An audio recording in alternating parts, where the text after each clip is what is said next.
Com graça e paz, irmãos. Nós vamos no livro de Lucas, capítulo 5.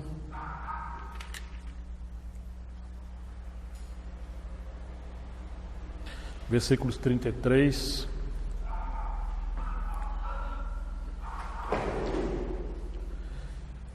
Lucas 5, 33 em diante, que nos diz assim: disseram-lhe então eles: por que jejuam os discípulos de João muitas vezes e faz orações, como também os dos fariseus, mas os teus comem e bebem? E ele lhes disse: podeis vós fazer jejuar os filhos das bodas, enquanto o esposo está com eles? Dias virão, porém, em que o esposo lhes será tirado, e então naqueles dias jejuarão.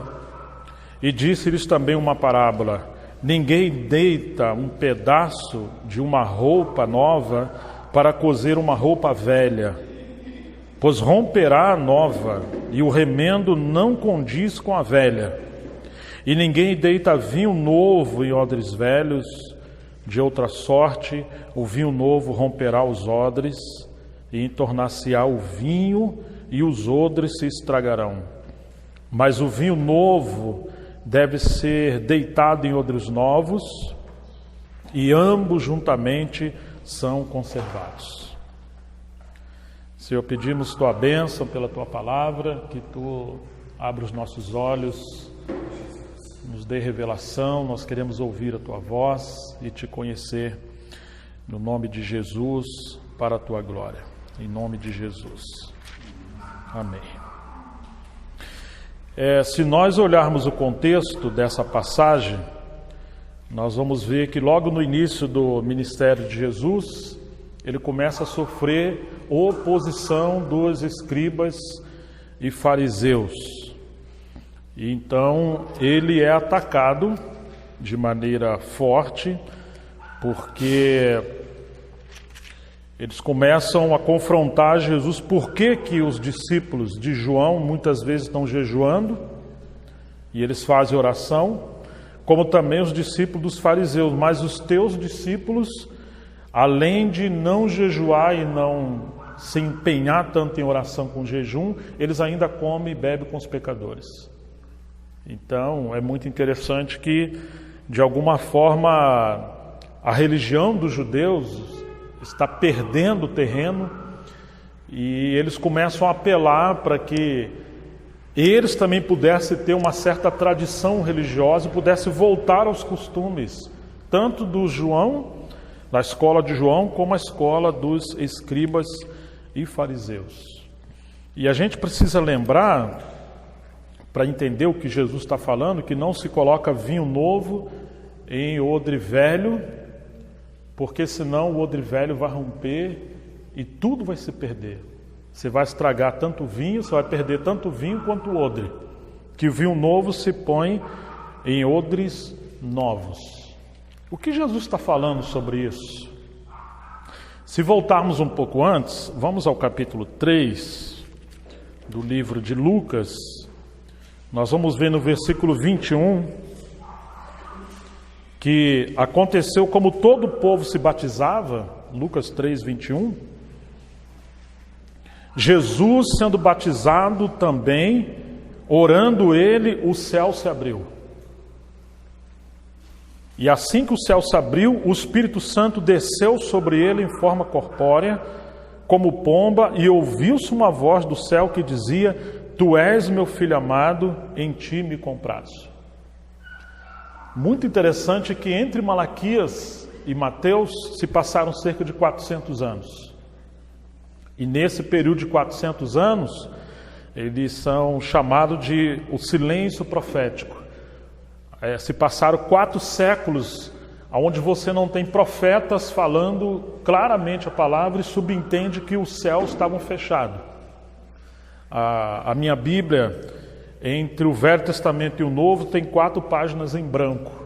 Normalmente as Bíblias mais conservadoras são assim. Cada página dessa representa 100 anos de silêncio, porque você não tem nada escrito. Depois você olha se a sua Bíblia tem essas 4 páginas em branco, a minha ainda tem. Quando Jesus assume o centro do universo e da terra, porque ele agora está sendo batizado simbolicamente por todos nós, porque o batismo de João é um batismo de arrependimento, e Jesus não pecou, mas ele disse que era necessário para se cumprir toda a justiça de Deus, então agora os céus se abrem. Isso mostra que enquanto Jesus não se vestiu de humanidade e tomou o nosso lugar, não havia assunto entre Deus com o homem, porque o homem estava debaixo do juízo de Deus, decorrente da desobediência e da apostasia no final do Velho Testamento.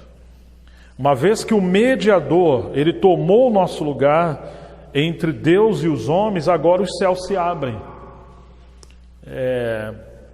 Jesus está sendo batizado e agora diz que os céus se abriram.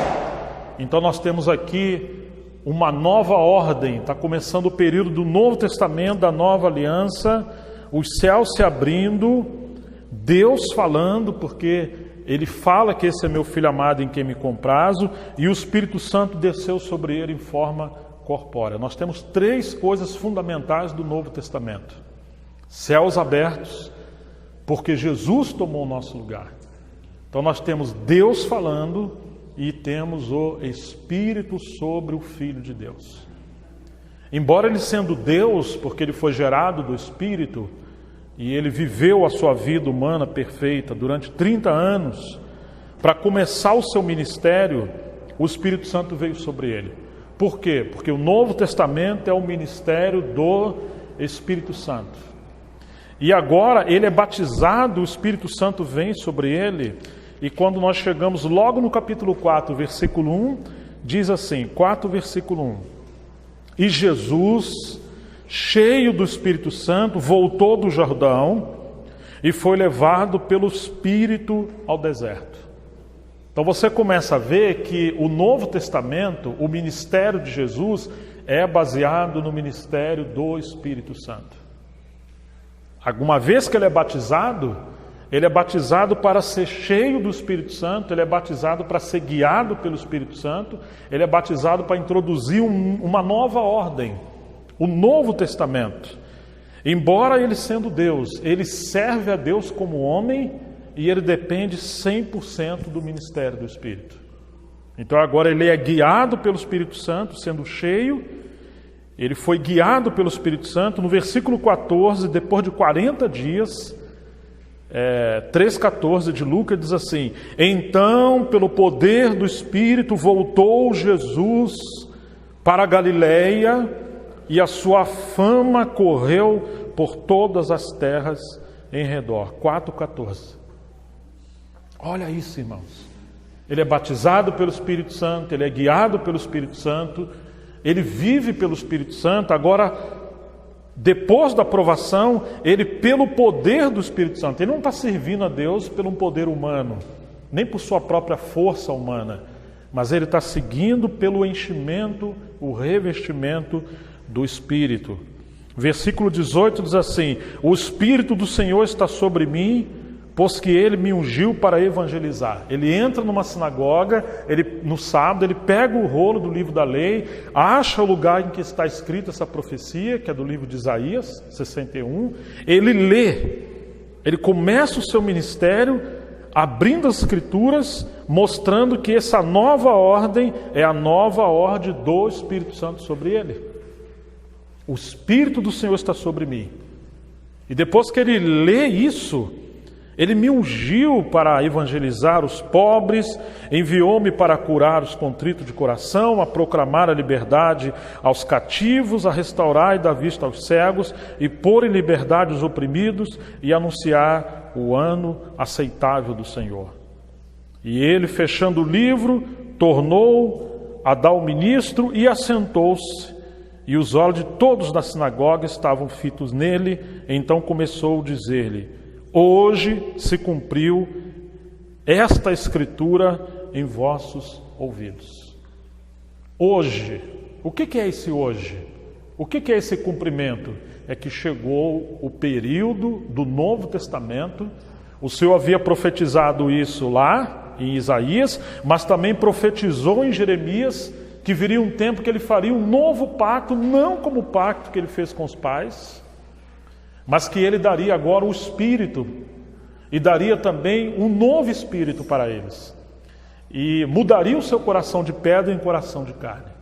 Então ele está falando da vinda do Espírito Santo, que geraria uma nova ordem de pessoas regeneradas que ia entrar no novo tempo. E aí, quando nós chegamos um pouquinho mais adiante, ainda no Evangelho de Lucas, capítulo 5, Jesus começa a trabalhar com seus novos discípulos. Capítulo 5 ele faz aquele milagre da pesca. Depois, no versículo 12, ele opera uma cura de um leproso.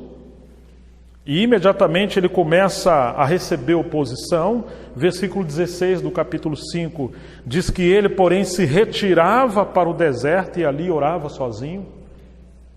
Jesus não estava vivendo uma vida debaixo daquele espírito religioso, e diferentemente dos escribas e fariseus, ele não chamava atenção para ele, ele curava as pessoas e diz: vai lá se apresentar ao sumo sacerdote, porque ainda não havia sido crucificado, ele ainda respeita os princípios da lei.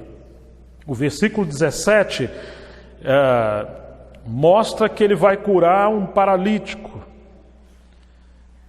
E diz assim: e aconteceu que num daqueles dias estava ensinando, e estava ali assentados fariseus e doutores da lei, que tinham vindo de todas as aldeias da Galileia, e de toda a Judéia e de Jerusalém. E diz assim: e o poder do Senhor estava ali para os curar. Que coisa gloriosa, irmãos! O Espírito do Senhor Deus está sobre mim, e o poder do Senhor estava ali para os curar. E você vê as pessoas com expectativa sobre o Senhor, ele opera uma cura maravilhosa, então ele começa a sofrer oposição. É nesse contexto que agora os escribas e fariseus vão perguntar por que seus discípulos não estão jejuando, não estão praticando a liturgia como os discípulos de João e a escola dos escribas e fariseus. Eles estavam admirados porque Jesus ensinava como tendo poder e autoridade e não como os escribas e fariseus. Porque inclusive os espíritos maus saíam dessas pessoas que estavam endemoniadas. Se ele é santo, se ele é o profeta e se eles são pessoas que de fato devem seguir a Jesus, por que eles não estão jejuando e orando? Por que eles não guardam a liturgia? Outra vez, eles questionam Jesus sobre por que eles não lavavam as camas, os jarros, os vasos. Jesus diz que o que contamina o homem não é o que entra, mas é o que sai. Eles poderiam comer as coisas daquela maneira, porque o que sai é o que está vindo do coração. Não adianta você praticar uma liturgia, um sistema religioso do lado de fora, onde tudo está, digamos, adornado conforme um código de regra, um código de liturgia, se interiormente você não nasceu de novo e você não vive pela nova vida. E eles não estavam entendendo de que o Novo Testamento, o ministério que Jesus estava trazendo, era o ministério do Espírito Santo. Vocês podem tirar o noivo da festa, vocês podem jejuar enquanto o noivo está presente? Não, quando o noivo está presente, nós temos que nos alegrar. Tem que festejar com eles. Um dia o noivo vai ser tirado, aí sim vocês podem jejuar. E então Jesus está mostrando que ele é o noivo. E que toda aquela liberação de poder do Espírito Santo estava sobre ele. Eles não precisavam jejuar para atrair algo da parte de Deus, porque o próprio Deus feito carne estava entre eles. E ele estava buscando pessoas para essa nova fase, onde as pessoas precisariam encontrar o próprio Espírito Santo, nascer de novo e servir a Deus em novidade de vida. Foi sobre isso que ele falou a Nicodemos: olha, Nicodemos, você precisa nascer de novo. E Nicodemos não entendeu o que ele estava dizendo. Então Jesus falou para ele: olha, o vento sopra onde quer, você ouve a sua voz, mas você não sabe de onde vem, nem para onde ele vai, e assim serão todos aqueles que nascerem do Espírito. Você não poderá controlar essas pessoas, como não se pode controlar o Espírito Santo. Não pode controlar o vento. Claro que Nicodemos não entendeu, né? Eu vou ter que nascer de novo, vou ter que voltar à barriga da minha mãe e nascer de novo. Então Jesus está mostrando, por mais que você seja um mestre, um religioso, você ainda é controlado, tanto pela carne como pela religião. E isso não muda a vida de ninguém. É necessário receber o Espírito Santo para nascer de novo, e nenhum poder nessa vida vai poder te controlar. Você agora vai ser guiado pela direção do Senhor por onde quer guiar você. Que coisa maravilhosa essa promessa do Senhor, né? Então agora, quando Jesus vai responder essas indagações dos religiosos, indo direto à parte da parábola do vinho novo e do odre, o versículo 37, ele diz assim: ninguém, capítulo 5, 37, ninguém deita o vinho novo em odres velhos. De outra sorte, o vinho novo romperá os odres, e entornar-se-á o vinho, e os odres se estragarão. Eu fico impressionado como é que Jesus usava linguagem da cultura da época deles, com tanta simplicidade, e eles entendiam o que Jesus estava falando. Porque se você pegar o Velho Testamento e você procurar, hoje você tem um aplicativo da Bíblia no celular, pelo menos o celular serve para alguma coisa, se você puder usar bem, para não nos distrair, né, do Evangelho. Você pode usar e procurar a palavra odre na chave bíblica, você vai ver que desde a época de Abraão ela vai aparecer em várias passagens no Velho Testamento. O odre, ele era um instrumento, um objeto que eles usavam para guardar o vinho, o leite ou a água, especialmente o povo que peregrinava pelo deserto. Por causa do calor ardente do sol, eles precisavam de um odre, de uma vasilha que pudesse conter especialmente a água fresca, que não se aquecesse e pudesse continuar fresca para matar a sede daqueles viajantes. E também o vinho. O odre praticamente era feito de peles de cabras, que era uma pele, um couro mais flexível e que conservava uma temperatura mais adequada.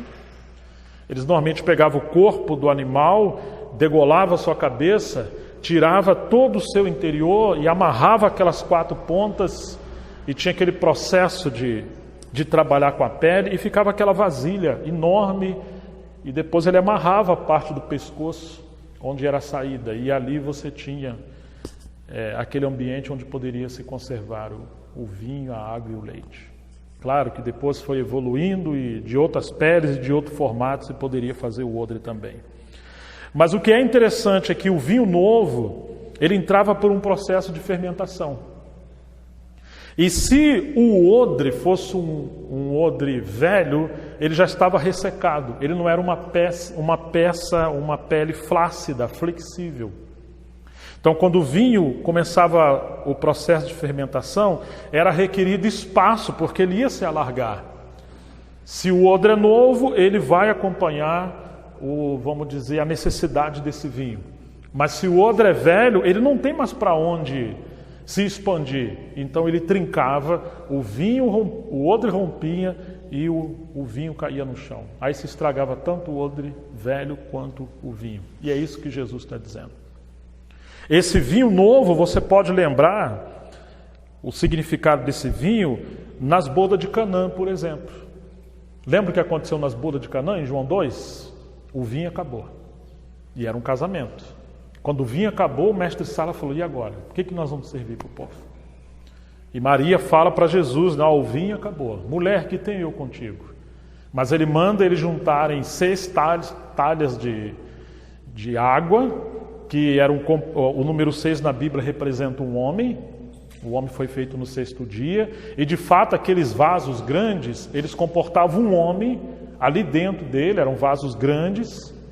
Ele manda juntar aquilo, encher de água. Depois que ele junta aquelas águas ali dentro, ele transforma a água em vinho.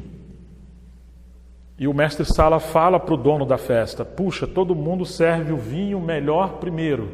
Depois que todo mundo já está alegre pelo vinho, então ele dá um vinho de uma categoria, vamos dizer, um pouco mais inferior. Mas você fez o contrário, você guardou o melhor vinho para o final.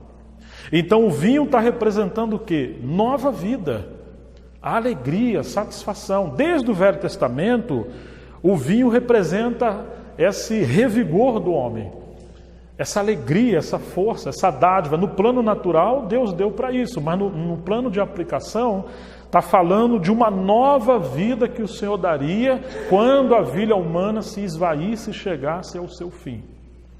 Até naquele casamento, representa que, humanamente falando, pode ser que o casamento chegue ao seu fim. E o Senhor é aquele que entra no casamento e Ele transforma os últimos dias como melhores do que o primeiro, diferente do que esse mundo apregoa para nós. E aquele vinho está falando do milagre de transformação de vida. Então Jesus está falando aos fariseus, olha, o Novo Testamento, o Evangelho, é um vinho novo que Deus está trazendo. Porque o homem chegou ao fim em si mesmo. A religião está fadada, a religião está falida, ela não transforma o homem, ela é um odre que chegou ao seu fim. E se vocês quiserem de fato receber o que foi profetizado no Velho Testamento e se sujeitar ao ministério do Espírito Santo, então esse odre velho vai ter que ser rejeitado. Nós vamos ter que nos submeter à nova ordem de Deus. E o que é interessante é que, em certo sentido, por um lado, esse odre representa o próprio homem novo que Deus quer, para conter a vida do Espírito Santo nele. Nos tempos antigos, os melhores odres vinham de Hebrom. Hebrom é aquela cidade posterior, mas nisso, Hebrom era aquele monte mais alto de Canaã, onde tinha aqueles gigantes, que quando Caleb entrou em Canaã, ele falou, eu quero aquele monte lá. Hebrom significa a comunhão plena e perfeita de Deus com o seu povo. E é ali que aqueles gigantes, que representam as obras de Satanás, e também representam as obras da carne, tem que ser vencido, para que haja plenitude de Deus com o seu povo. Os melhores odres vinham dali. Eles podiam demorar mais tempo de uma maneira flexível para comportar o vinho. E o Senhor está mostrando para os seus discípulos, numa aplicação, e obviamente está respondendo aos escribas e fariseus, que o homem precisa ser capturado. O homem precisa ser vencido. O homem precisa querer aceitar a intervenção de Deus na vida dele. Ele não pode mais viver para si. Na verdade, ele falou, se alguém quiser vir após mim, negue-se a si mesmo, tome sobre si a sua cruz e siga-me. Claro que se esse odre é feito de pele de cabra, nós precisamos também entender essa aplicação, porque em certo sentido, nós vamos ver que em Mateus 25, o Senhor fala que as cabras são aqueles que serão malditos e serão lançados ao lago de fogo com o diabo e seus anjos. Quando ele coloca as ovelhas de um lado e os cabritos e as cabras do outro, lembra? Então a esse ele fala, vinde bendito de meu Pai para o reino que já está preparado. E vocês vão também para o reino do vosso Pai que também está preparado. E o Pai ali era o diabo. Mas se cabra representa o homem velho, o ímpio e aquele que não nasce de novo, ou pelo menos é o gentio, não que não nasce de novo, pelo menos é o gentio, mas o pecador. E o Senhor está dizendo que, em certo sentido, esse odre, o melhor odre é feito de pele de cabra. O que isso significa para nós? Isso significa o que está naquela visão de Pedro, do capítulo 10 de Atos, que ele teve aquela visão que aqueles animais, quadrúpedes e répteis imundos, eles vinham descendo do céu por uma lona, um lençol que estava amarrado pelas quatro pontas, e o Senhor falou o que para Pedro? Mata e come. Então ele está falando dessa obra do Evangelho, que ia pegar essas pessoas condenadas sob a ira de Deus, porque nasceu em pecado, e todos nós nascemos em pecado, e o Evangelho ia gerar arrependimento, essas pessoas iam crer e receber a nova vida, que é o novo nascimento pelo Espírito Santo. São essas peles que o Senhor quer usar. O Senhor fala para Pedro, mata e come, ou seja, não considere imundo o que eu purifiquei. Ele está falando dos gentios que seriam recebidos pela pregação do Evangelho lá na casa de Cornélio, e agora aquele que está em Cristo, nova criatura é, as coisas velhas já se passaram, eis que tudo se fez novo. Ou seja, nós somos esse odre, e nós não podemos fabricar esse odre. Esse odre é a obra do Espírito Santo. Agora, cada vez mais, o Senhor precisa abrir os nossos olhos para nos dar uma nova consciência de que a cada vez que o Senhor vai derramando vinho, a cada vez que o Espírito Santo é ministrado, a cada vez que a obra de Deus avança, que a palavra de Deus avança, nós não podemos estar envelhecido numa estrutura, num formato, numa forma, e a gente apresentar um freio para impedir a obra do Senhor avançar. Pedro falou: Senhor, não, porque eu nunca comi coisa comum ou imunda. O que isso significa? Um odre que está ficando velho. Você não pode falar não para o Senhor. Se o Senhor está querendo guiar a sua obra de maneira diferente, importa que Ele avance e que a gente se submeta a Ele, para a gente não representar um odre que esteja enrijecido, que esteja de uma forma antiga, que impeça o Senhor avançar, e a obra de Deus agora vai romper. Isso aconteceu muito no Novo Testamento. Todas as vezes que os homens tentaram controlar a obra de Deus, por poder insistir numa coisa que ainda que Deus fez no passado, mas agora Ele quer que essas coisas sejam atualizadas e avance adiante. Quando os homens insistirem em se agarrar às coisas, o odre rompeu. Houveram divisões, tragédias, fracassos, problemas. E o Senhor teve que criar um novo meio da sua obra avançar adiante. E é isso que o Senhor está falando para eles. Não tentem controlar a obra de Deus, porque isso aqui não é o sistema judaico, não é o sistema farisaico, não é a escola de João. Isso aqui é uma obra que o Espírito Santo vai dirigir, e somente homens guiados pelo Espírito Santo é que vão poder ser esse odre flexível, não só para comportar, mas para ser flexível, para que esse novo processo a cada vez possa ser conservado e administrado e poder avançar adiante. Ah, irmãos, que pena que muitas vezes somos odre velhos. Nos tornamos pessoas ultrapassadas, e o Senhor tem que trabalhar com pessoas com a mentalidade nova, renovada. Por isso que precisamos da palavra de Deus, para nossa mente estar sempre sendo renovada, como disse Paulo, da renovação da mente, para que a nossa mente seja iluminada conforme o Espírito Santo e não conforme conceitos antigos. Infelizmente, Paulo chegou a um ponto que ele teve que falar em Romanos 14: não destrua a obra de Deus por causa da tua comida ou da tua bebida. Em outras palavras, por causa da tua opinião. Ali, em Romanos 14, Paulo está respondendo a várias perguntas e inquietações, porque estava havendo uma fusão. Pessoas de culturas diferentes, comportamento diferente, pensamento diferente, estavam chegando à igreja, gentios e judeus. E os judeus falavam: não pode comer carne de porco e outros animais.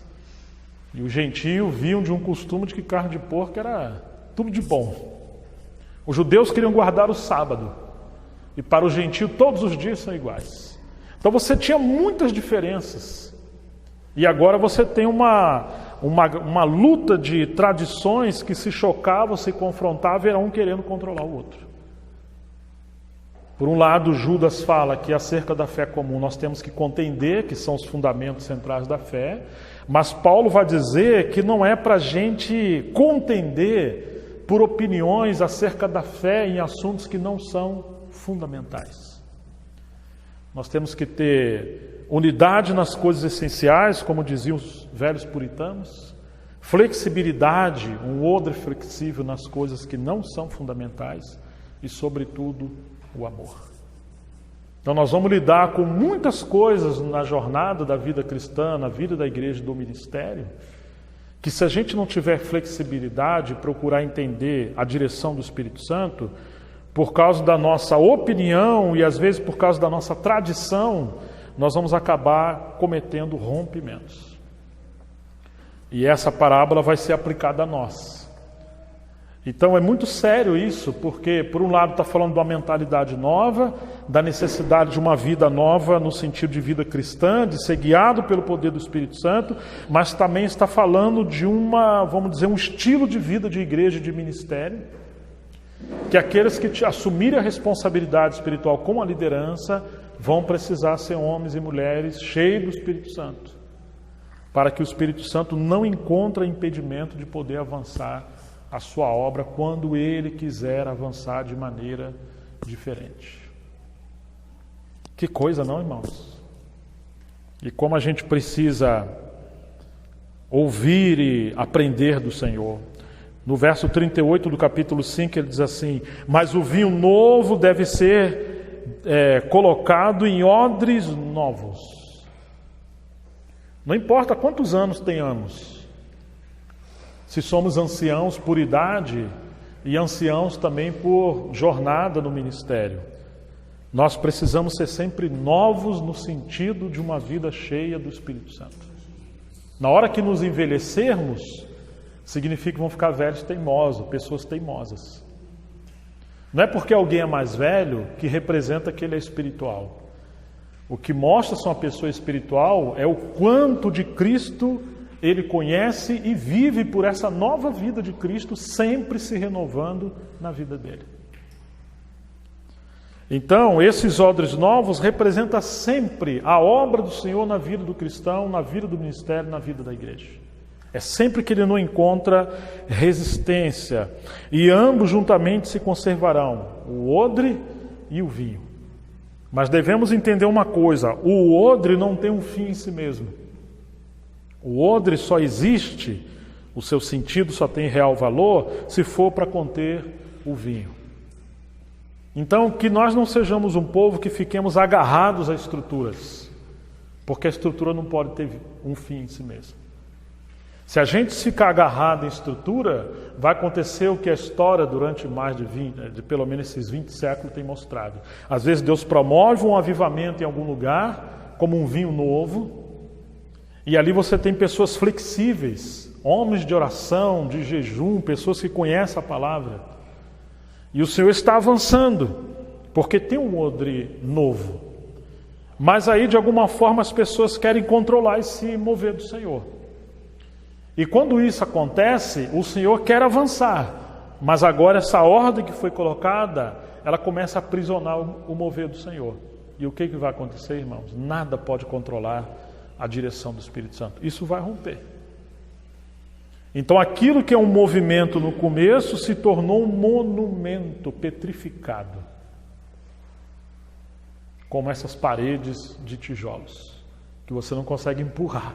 Está tudo aqui em forma de concreto. E o Senhor tem que, infelizmente, avançar a sua obra por outras pessoas que são mais flexíveis e deixar essa estrutura que passou a ter um fim em si mesmo para trás. Às vezes nós achamos que só é obra do Espírito Santo se for de acordo com aquilo que nós, digamos, temos experimentado nos últimos anos. E aí tudo que é diferente nós temos a tendência de rejeitar. Temos que ter muito cuidado com isso. Não é a nossa experiência que autentica a verdade. A verdade ela é em si mesmo verdadeira, independente da experiência humana. A verdade é o próprio Deus, a verdade é a sua palavra. A verdade está estabelecida para sempre nos céus e também na terra por aqueles que se submetem a ela. A verdade é a palavra de Deus e a palavra de Deus é plena. Você não pode manipular a palavra de Deus escolhendo uma parte dela e evitando outras. Nós precisamos abraçar tudo aquilo que é da palavra do Senhor e tudo aquilo que Ele quer trazer até nós.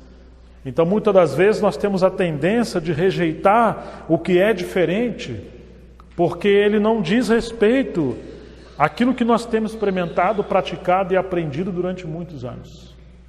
E o Senhor muitas das vezes criou circunstância para quebrar, vamos dizer, essa estrutura ou esse odre que está se tornando inflexível.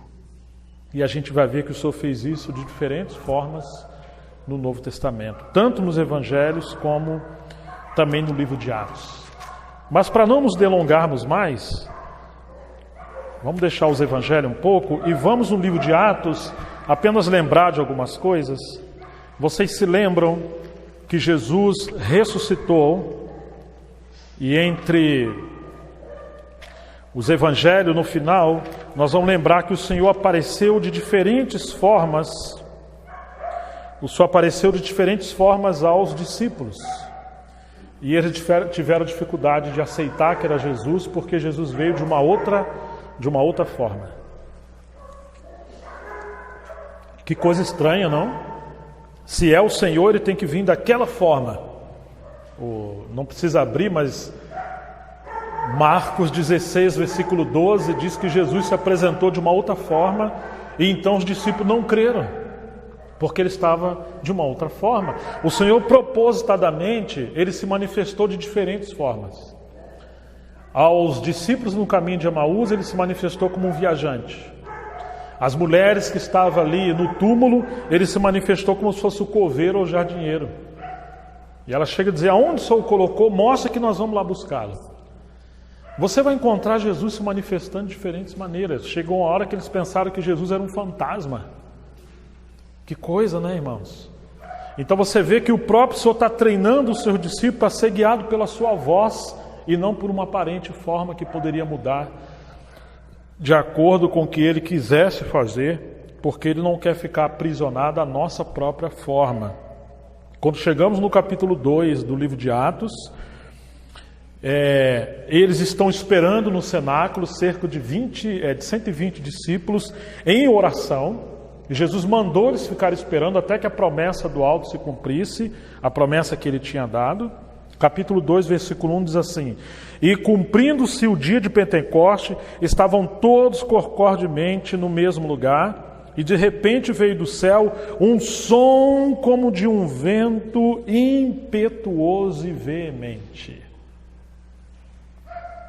Irmãos, poderemos nós controlar um vento veemente e impetuoso? Não.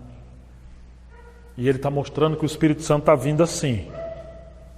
E encheu toda a casa em que estavam assentados. Na simbologia, o Espírito Santo às vezes é visto como fogo. E agora ele é visto como um vento impetuoso e veemente. Tem hora que ele é visto como águas. Tem hora que ele é visto como uma pomba. Mas você não pode controlar a obra do Espírito Santo. Porque é um novo vinho, uma nova ordem, ele veio como um vento veemente e impetuoso.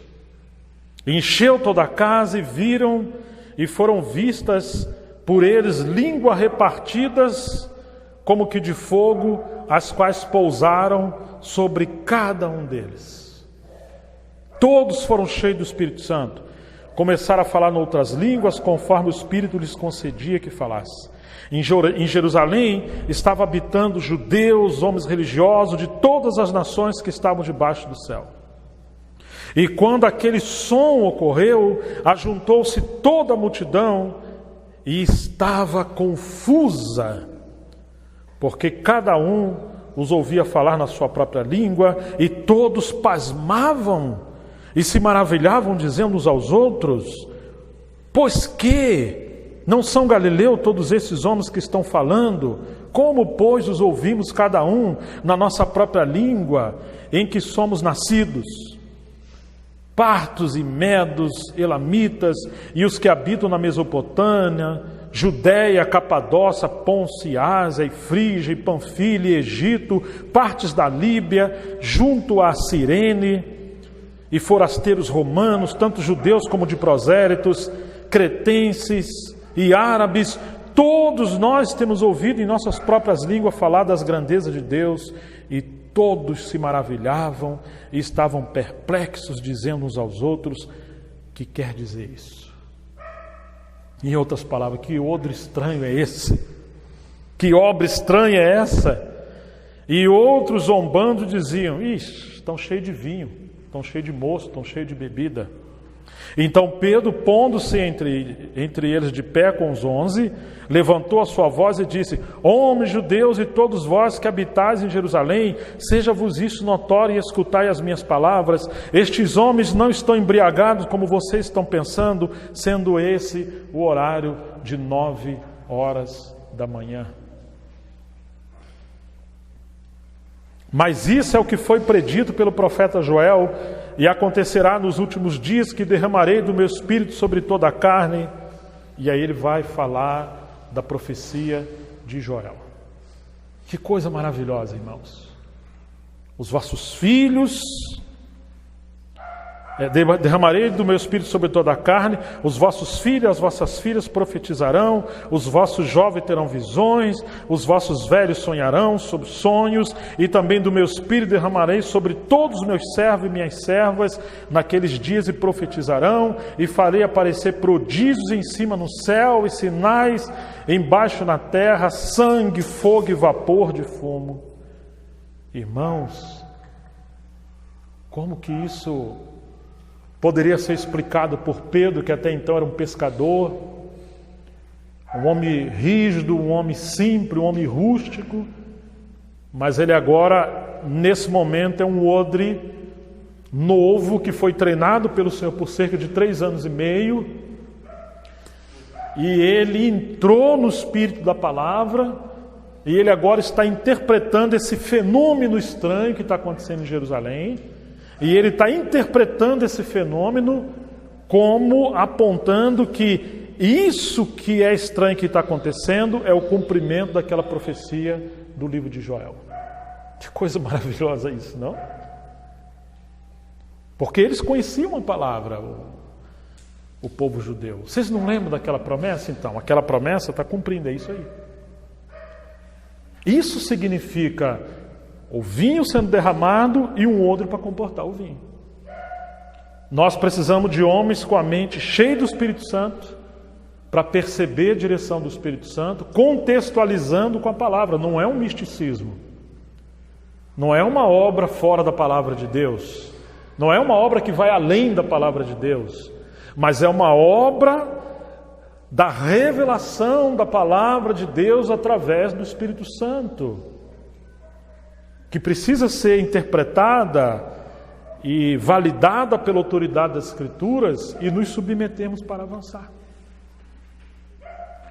Porque por mais que não temos revelações novas, além do que a Escritura já nos deu, e foi cerrado o cano do Novo Testamento com o Apocalipse, mas a revelação da palavra, ela é progressiva, e ela é infindável, no sentido de que o Senhor quer sempre nos conduzir a conhecermos a Ele, e o seu conhecimento é inesgotável e insondável.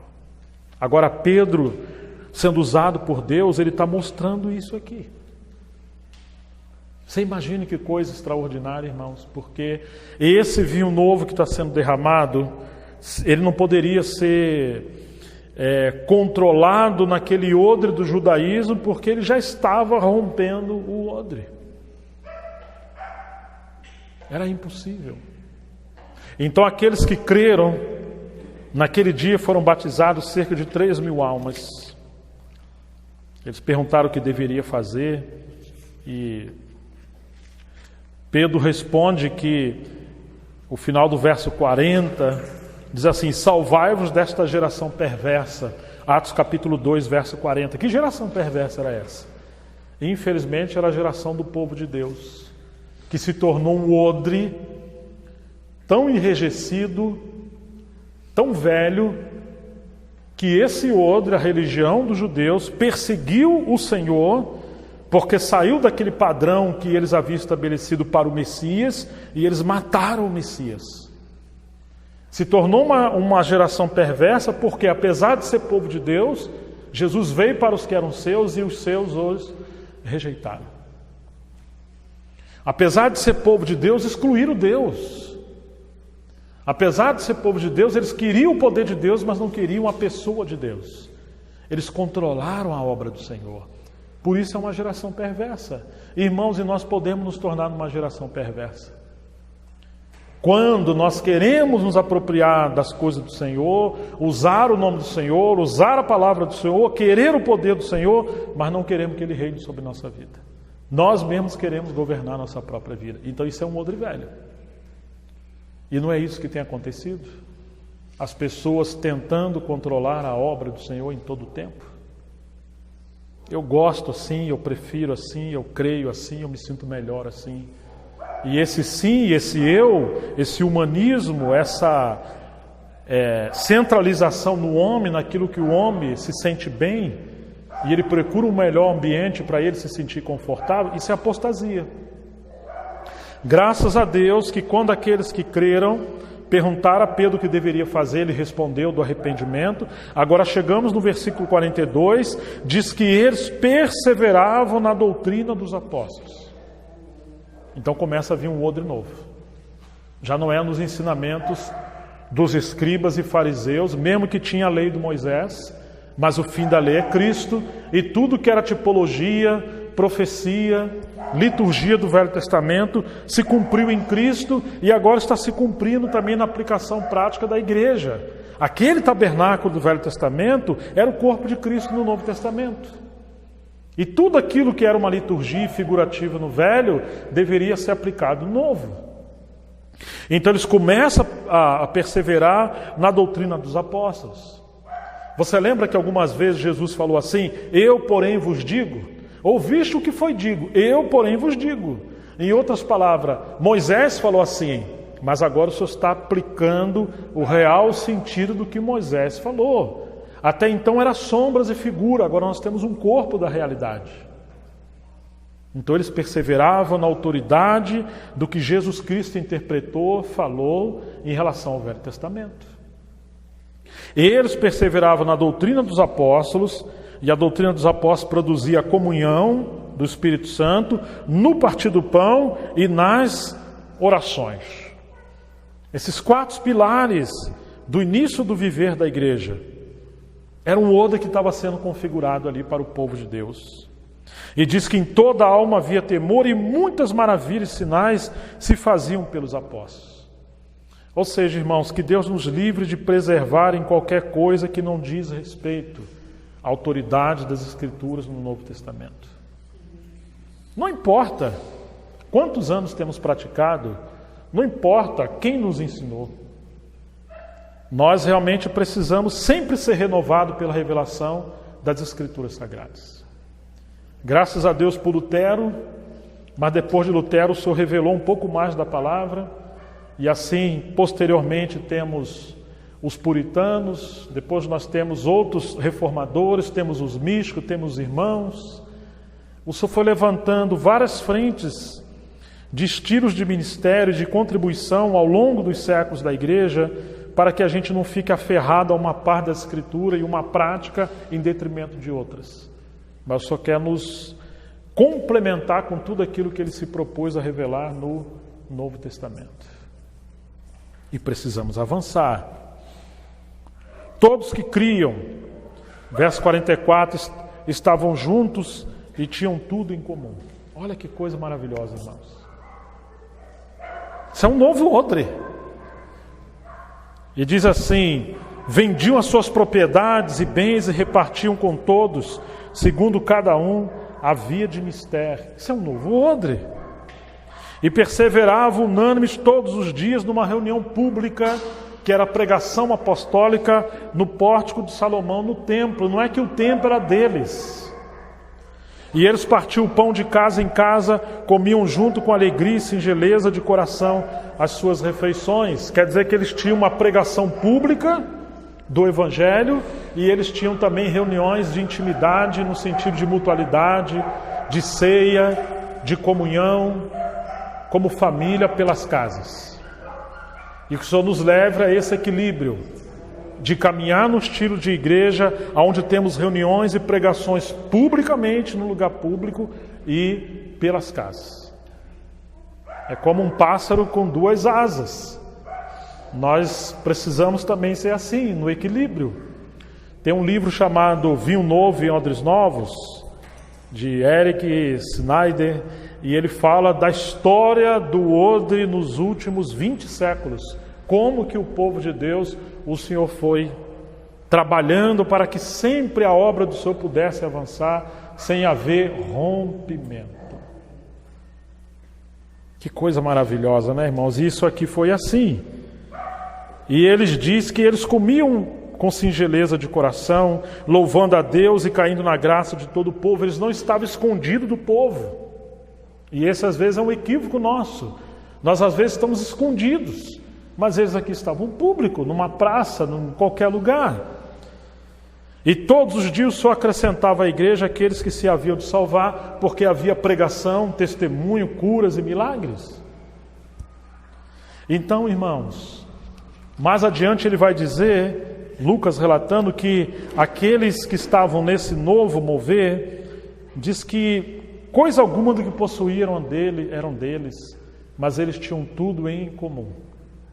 Porque eles reconheciam que tudo pertencia ao Senhor e eles criam que o Senhor poderia voltar a qualquer momento. Partindo ao capítulo 6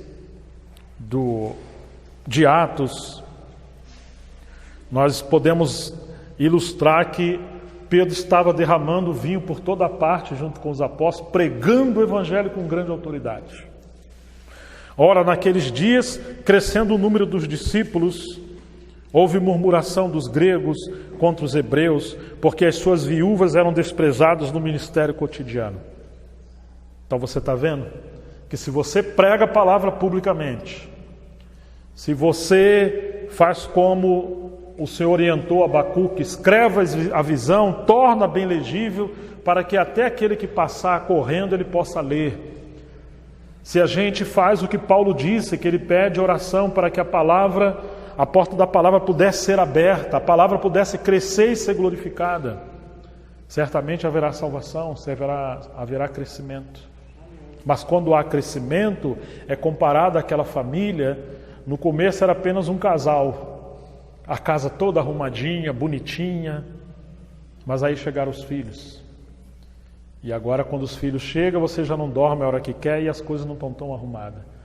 Cresceu o número de crianças, também cresce o trabalho.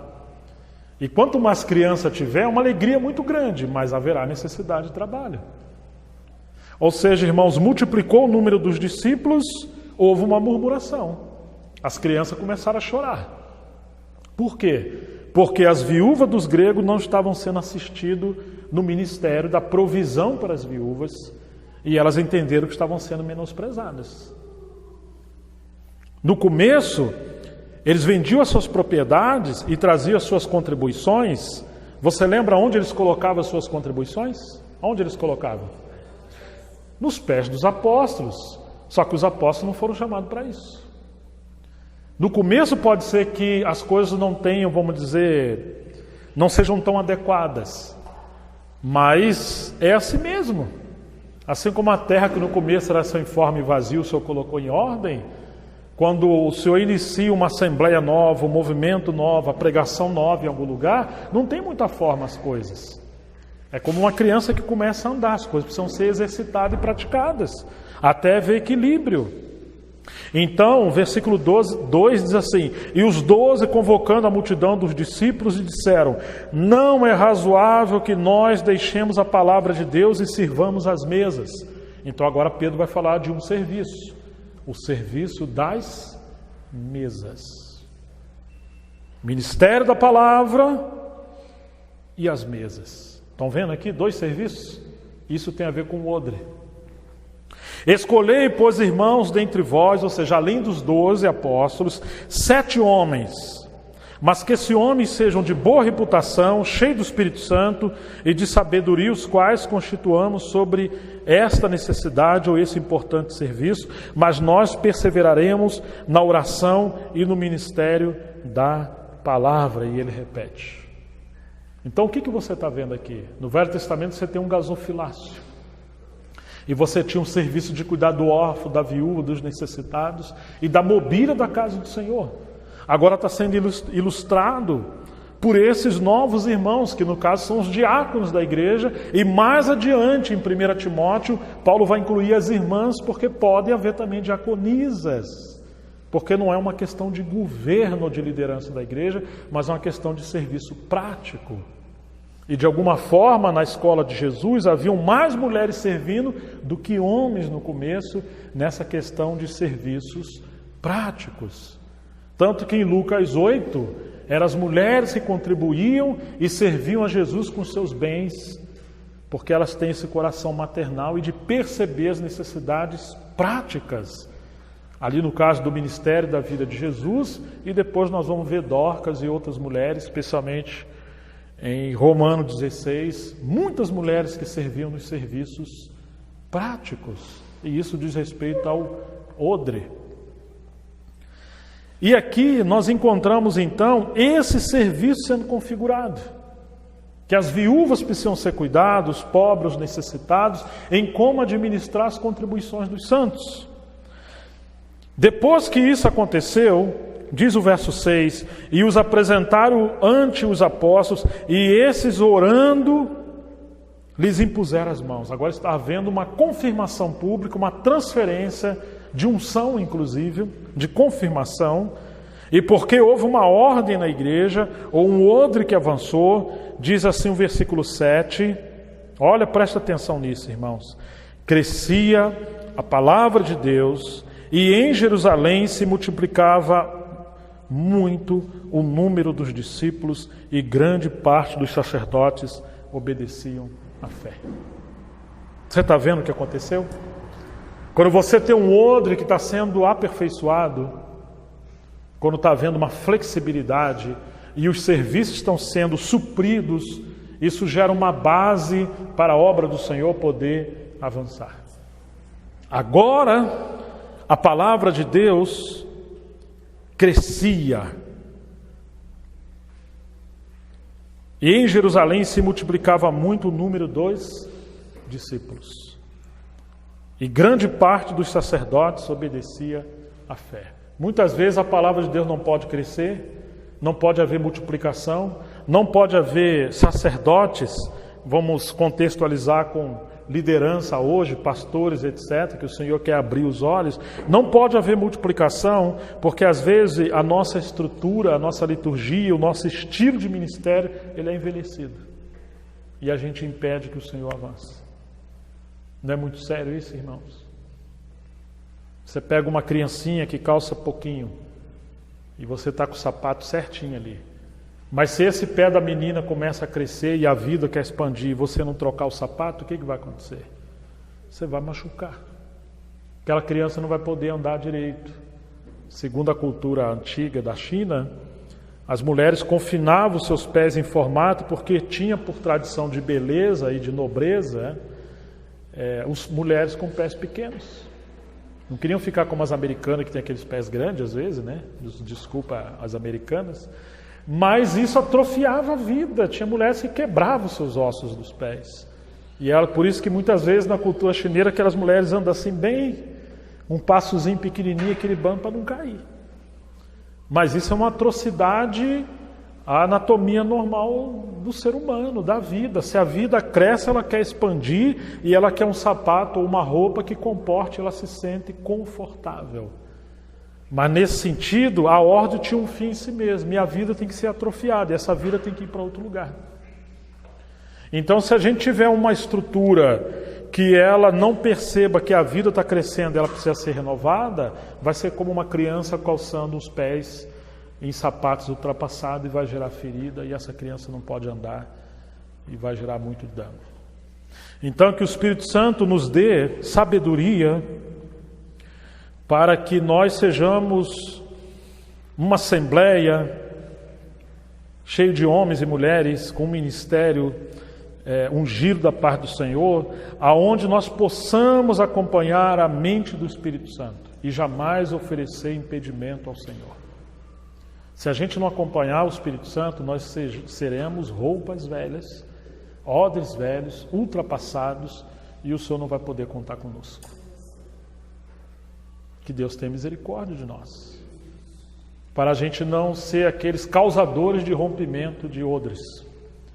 E por outro lado, não adianta você ser um cristão bonzinho se você é inútil. Tem muita gente boa hoje que infelizmente são imprestáveis. Por quê? Porque eles não se comprometem com a obra do Senhor. Eles estão preocupados com eles mesmos. Isso também é um tipo de pele de cabra. A cabra, ela não é ovelha. A cabra não pode ser guiada como ovelha. A cabra gosta de comer, às vezes, uma comidinha ruim, um lixo. E muitas das vezes nós somos ovelhas que nascemos de novo, mas nos comportamos como cabra. Porque nós não aceitamos ser pastoreados, guiados pelo Senhor na comunhão e nem dirigidos pela palavra de Deus. Nós queremos guiar a nossa própria vida. O Senhor quer um povo comprometido, quer um odre coletivo. Nós poderíamos falar muitas coisas sobre essa questão do odre. Mas eu quero terminar essa parte hoje aqui, lembrando o quanto que o odre precisa ser aperfeiçoado.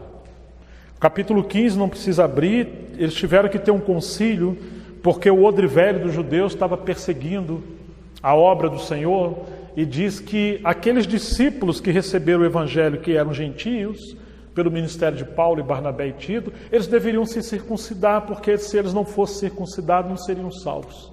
O que é isso? É um odre velho perseguindo o odre novo. E várias vezes teve isso, irmãos. Quantas vezes o inimigo quis usar um estilo de prática de igreja, entre aspas, para perseguir algo novo que o Senhor estava fazendo, como aconteceu no livro de Atos. Aí você vai encontrar que no final da vida de Paulo está falando a Timóteo algo sobre o odre. O Timóteo, quantas viúvas, no capítulo 5 de 1 Timóteo, não seja escrita viúvas tão novas. Procure atentar para as viúvas que têm mais de 60 anos. As viúvas novas é melhor que elas casem, trabalhem e gerem filhos. E as viúvas que verdadeiramente são viúvas, que precisam ser assistidas, você vê primeiro se elas têm filhos. Porque se eles tiverem filhos, essas viúvas tiverem filhos, que os filhos cristãos aprendam a cuidar dos seus progenitores, daqueles que os geraram, que os precederam, que vieram antes deles, digo. Porque se alguém não cuida dos seus, especialmente dos da sua casa, ele negou a fé e é pior do que o gentio. Não coloca a necessidade das viúvas, primeiramente sobre o ombro da igreja, se essas viúvas têm irmãos, têm filhos, cristãos. E eles estão aí na igreja levantando a mão, adorando, caminhando, mas eles são avarentos e não cuidam dos seus pais. Não aceite que seja assim, porque às vezes se quer colocar o peso de suprir irmãos necessitados, órfãos e pobres, sendo que tem cristãos que são parentes dessas pessoas e eles não querem ter compromisso e acham que é a igreja que tem que cuidar disso. Estão entendendo, irmãos? E se ela é viúva, realmente veja se ela teve 2 maridos, se ela recebeu herança. Olha, Paulo está dando várias instruções. Timóteo, você tem que anotar como é que as coisas são planejadas. Olha o que aconteceu em Atos 6, eles distribuíram todos os seus recursos com essas viúvas e com os pobres. Mas quando você chega em Atos 11, houve uma fome na Judéia. E agora as igrejas dos gentios teve que socorrer as igrejas que estavam na Judéia. Porque eles distribuíram o dinheiro de tal maneira que eles não fizeram nenhuma reserva para um tempo de adversidade. Ou seja, nós não somos um banco que devemos guardar dinheiro, mas aqueles que administram os recursos na igreja têm que administrar com sabedoria. Então agora Paulo está dando vários conselhos para não repetir os equívocos do princípio da vida da igreja em Jerusalém. E acerca dos presbíteros, no capítulo 5, 17, ele fala que aqueles presbíteros que governam bem, eles devem ser dignos de duplicada honra. Porque o Senhor ordenou que não deve atar a boca do boi que debulha o grão. Por acaso o Senhor tem cuidado de bois ou está falando isso em relação a nós? É claro que é em relação a nós, disse Paulo. E ele está falando que muitas das vezes, irmãos que têm o ministério da palavra, eles estão se afadigando na palavra, no pastoreio, no ensino, e isso é requerido pela própria Assembleia, pela igreja, mas ao mesmo tempo não se vê que no Velho Testamento se ordenou que aqueles que labutassem no ministério deveriam ser supridos. Isso diz respeito a odre. Quantas coisas diz respeito a como administrar a questão na casa do Senhor. E que a gente precisa de equilíbrio, porque já não estamos mais no Velho Testamento, nós estamos no Novo Testamento. Mas se a gente não tiver sabedoria em como o Senhor possa avançar a sua obra conosco de uma forma bíblica e espiritual, nós nos tornaremos uma assembleia, um povo, a um estilo de odre velho que o Senhor não pode avançar a sua obra conosco. E no livro de Mateus diz que se o odre for velho e for colocar um vinho novo ali, vai se romper, vai ser perdido tanto o vinho quanto o odre. Às vezes é melhor não mexer em algumas coisas e deixar do jeito que está e contar com pessoas que possam ser mais flexíveis para a obra do Senhor avançar, porque senão isso aqui vai romper e vai cair por terra. Então, irmãos, que o Senhor nos dê graça e nos ajude no tempo que nós estamos vivendo, para que possamos nos lembrar de que o Senhor quer um odre novo. E que esse odre novo, ele é resultado da pregação do Evangelho por homens cheios do Espírito Santo, para que não seja apenas conhecimento espiritual, mas poder e vida para a transformação de nossas vidas, para que o Senhor tenha um povo avivado. Amém? Lembre-se, o ministério de Jesus começou com o poder do Espírito Santo, cheio do Espírito Santo. E o livro de Atos começa com a igreja através de homens cheios do Espírito Santo. Qual é o nosso problema nesses dias? É que no nosso tempo nós temos a tradição, temos a doutrina, temos a liturgia, mas nós falamos assim, queremos a igreja como no livro de Atos, uma igreja bíblica conforme o Novo Testamento, mas nós não temos homens como no livro de Atos. Então, se nós quisermos uma igreja conforme o tempo apostólico, nós precisamos de homens como aquele tempo também. Você está disposto? Você está disposta a você fazer parte dessa fileira de homens e mulheres que entregaram totalmente as suas vidas ao Senhor para serem cheios do Espírito Santo e colaborar com a obra do Senhor no tempo que nós estamos vivendo? Ou somos como os fariseus hipócritas, que a gente exige uma coisa, mas não estamos dispostos a colocar os nossos ombros e não assumir compromisso com isso? Às vezes nós somos assim. Realmente, como seria bom se a obra de Deus avançasse? Mas eu não estou disposto a colocar a minha vida por essa causa. Estão entendendo, irmãos? Que Deus tenha compaixão de nós, porque nós somos chamados para isso. Nós somos chamados para ser um povo que siga o Cordeiro de Deus por onde quer que ele vá. E ali não eram apenas apóstolos, ali eram todos aqueles que criam no Senhor, eles colocavam a sua vida totalmente a favor da obra de Deus. Que o Senhor faça assim conosco nesses dias e que Ele possa nos guiar em nome de Jesus Cristo. Amém. Pai, em nome de Jesus, nós queremos ser impactados pelo Senhor novamente. Não queremos ser um povo envelhecido, ainda que sejamos jovens na idade, mas na mentalidade ultrapassados. Ajude-nos, Senhor, a ter uma visitação do Teu Espírito nesses dias, a obra do Teu Espírito, ao ministério da Tua Palavra. Desperta nossas vidas e livra-nos da atadura da religião, da atadura da Laodiceia, Senhor, um povo ultrapassado, orgulhoso e que não depende de Ti, Senhor.